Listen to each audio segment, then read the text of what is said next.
An open letter to my ex-husband. I don't write this for you. I write this for me. For the version of myself I lost in the years I spent loving you, and for the version of myself that finally found the strength to walk away. You told me you would love me forever, that you never wanted me to leave, that you never wanted our relationship to end. But love isn't manipulation. Love isn't control.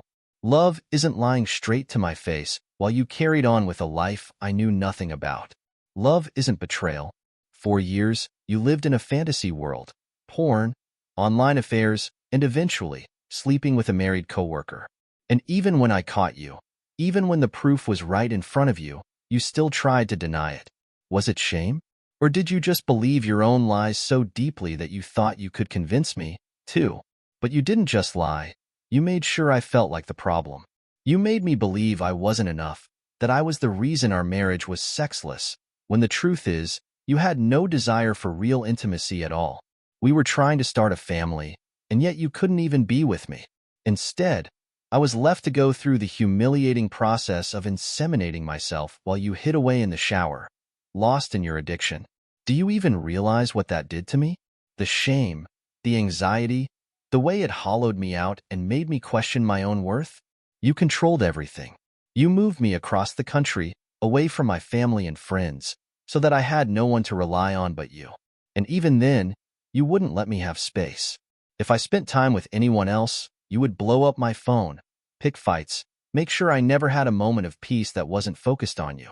And when I finally uncovered the truth, when I walked out that door, completely broken, you didn't fight for me. Not really. You sent a text like it was just another problem to be managed, saying, "Come back when you're done and we can talk. Gotta get it figured out."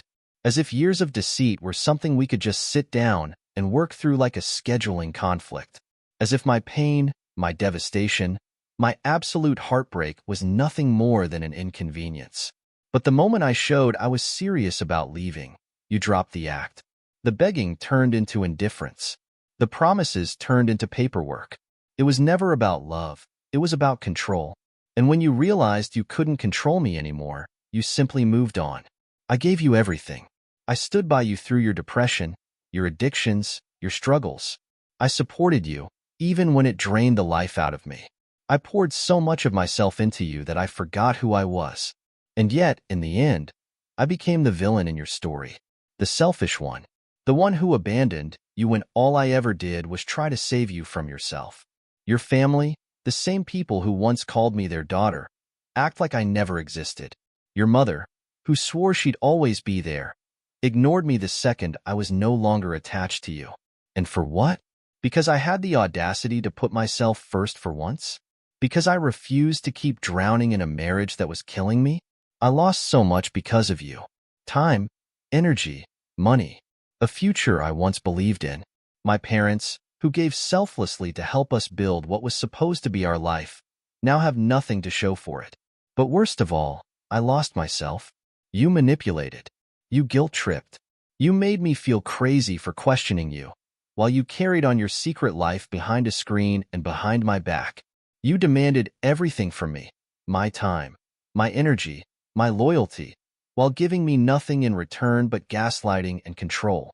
You didn't want a wife. You wanted a mother, someone to dote on you, serve you, take care of you while you sat in front of a screen, lost in your own world. But I am not that woman anymore. Since leaving you, I have rebuilt my life in ways I never thought possible. And yet, I know I still have so much work to do. Healing isn't a straight path, and I'm still untangling myself from the damage you left behind. But the difference now? Every step I take is my own. And you? You jumped straight into another marriage. Just like that. Another woman to fill the space I left. And I feel sorry for you. Because no matter how many times you start over, no matter how many women you pull into your orbit, you will always be the same. Everyone sees it. Everyone knows exactly how this will end. 2 divorces before you're 30. I used to be afraid of what my life would look like without you. But now, I'm just relieved. Because for the first time in a long, long time, I am finally free.